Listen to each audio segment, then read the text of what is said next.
Halo semuanya, perkenalkan nama saya Septia Wulandari Suarsa. Saya siswa dari kelas Analitik dan Data Science. Kali ini saya akan mempresentasikan untuk proyek author saya dari kelas Statistik for Business yang berjudul Student Grade Prediction.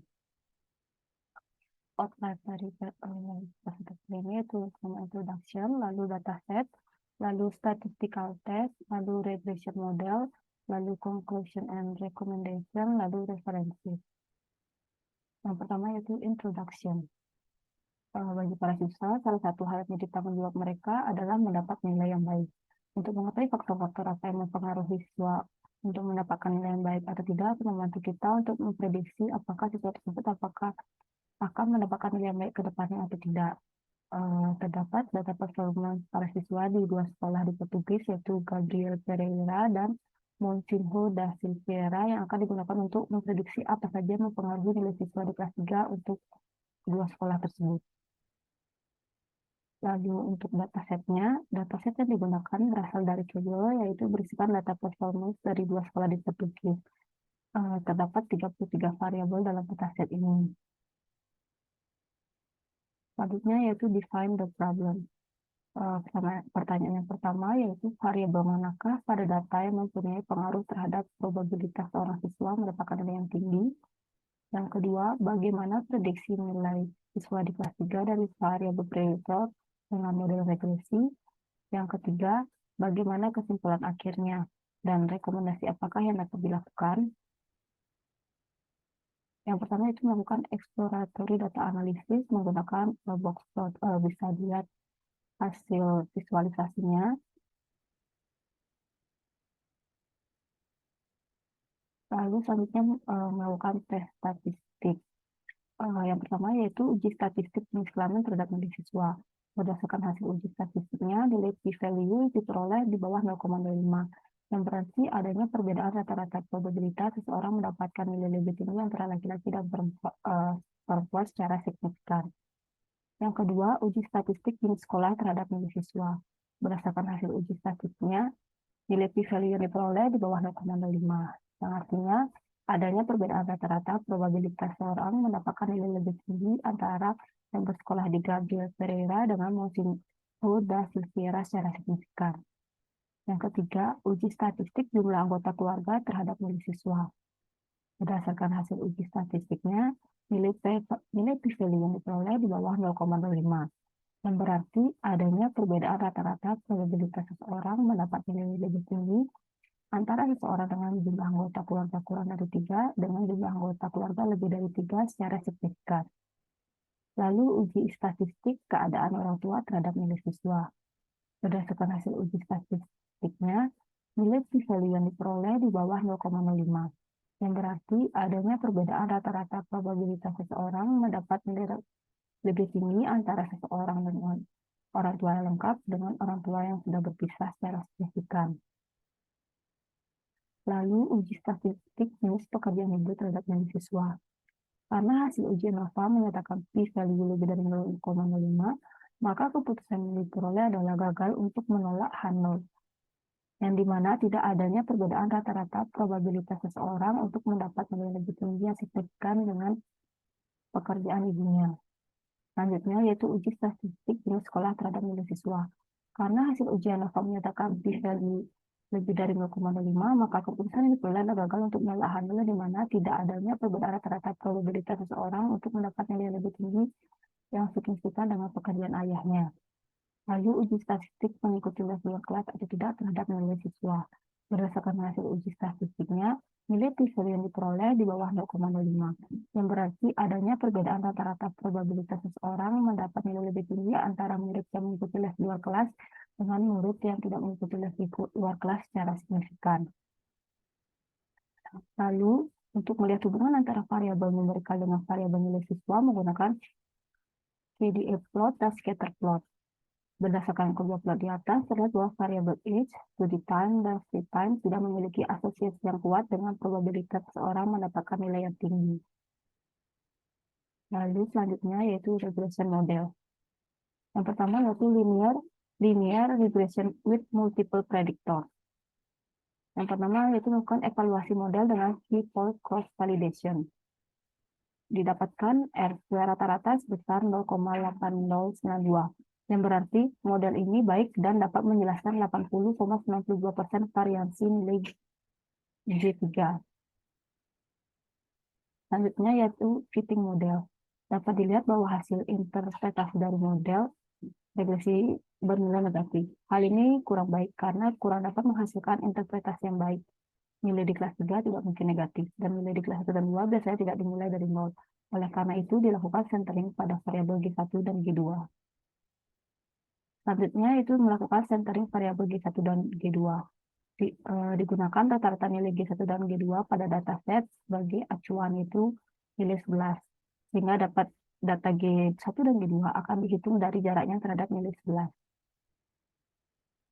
Selanjutnya yaitu kembali melakukan evaluasi model dengan K-fold cross validation. Didapatkan R-square rata-rata sebesar 0,8092, yang berarti model ini baik dan dapat menjelaskan 80,92% variasi nilai G3. Lalu kembali dilakukan fitting model dan mendapatkan rumus G3 yaitu 4,29 dikurang 0,24 dikali mother job, yaitu di bidang kesehatan, ditambah 0,1 dikali mother job di bidang lainnya, ditambah 0,23 dikali mother job di bidang service, ditambah 0,06 mother job di bidang yaitu guru, ditambah 0,74 mother job di bidang kesehatan, ditambah 0,36 dikali father job di bidang lainnya, dikurang 0,02 kali father job di bidang service, ditambah 0,12 kali father job guru, dikurang 0,3 dari status keluarga, dikurang 0,23 terhadap kegagalan siswa di kelas sebelumnya, ditambah 0,09 terhadap apakah siswa tersebut mengikuti les atau tidak di luar kelas, ditambah 0,15 terhadap centering G1, ditambah 0,98 terhadap G2, centering G2, centering terhadap pada G2, ditambah 2,1 terhadap sekolah di GP, ditambah 2,2 terhadap sekolah di MS, ditambah 2,04 pada jenis kelamin, pada jenis kelamin perempuan, ditambah 2,25 pada jenis kelamin laki-laki, ditambah 2,14 pada jumlah keluarga lebih dari 3, ditambah 2,15 pada jumlah keluarga kurang dari 3. Selanjutnya yaitu linear regression with two predictors. Yang pertama yaitu regression model without interaction. Pada visualisasi ini merupakan regresi model dengan G1 centered dan P sebagai variabel prediktor dan G3 sebagai variabel outcome-nya. Berikut adalah regresi linear dari model ini.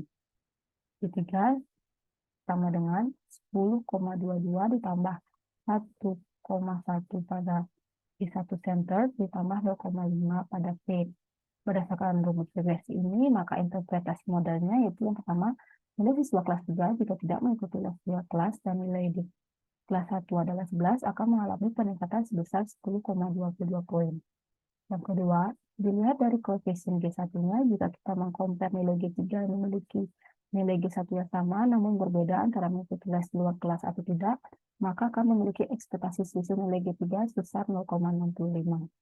Yang ketiga, berbeda jika dilihat dari koefisien P-nya, jika kita mengcompare nilai G3. Jika siswa mengikuti les di luar kelas namun memiliki selisih nilai G1 sebanyak 1 poin dari nilai 11, maka ekspektasi perbedaan nilai G3 para siswa sebesar 1,1. Nah, selanjutnya yaitu evaluation model without interaction. Nilai R-square pada model regresi tanpa interaksi adalah sebesar 0,6474. Hal ini dapat menjelaskan 64,74 variansi nilai G3. Selanjutnya yaitu linear regression with two predictors. Yang pertama yaitu regression model with interaction. Dari hasil regresi linearnya yaitu G3 sama dengan 10,23 ditambah 1,15 pada G1 center, ditambah 0,64 P, ditambah 0,12 G1 center terhadap P. Berdasarkan rumus regresi linear ini, maka interpretasinya yaitu yang pertama, Jika P bernilai 0 atau tidak mengikuti les di luar kelas, maka estimasi selisih antara nilai siswa yang tidak mengikuti les namun memiliki nilai lebih tinggi 1 poin dari 11 saat kelas 1 adalah sebesar 1,15 dan estimasi rata-rata nilai siswa adalah 10,23. Yang kedua, jika P bernilai 1 yaitu mengikuti les di luar kelas, maka estimasi selisih antara nilai siswa yang mengikuti les namun memiliki nilai lebih tinggi 1 poin dari 11 saat kelas 1 adalah 1,023 dengan estimasi nilai rata-rata adalah 9,58. Lalu evaluation model with interaction.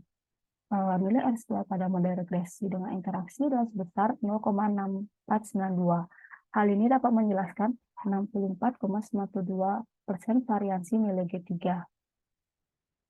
Selanjutnya yaitu conclusion and recommendation.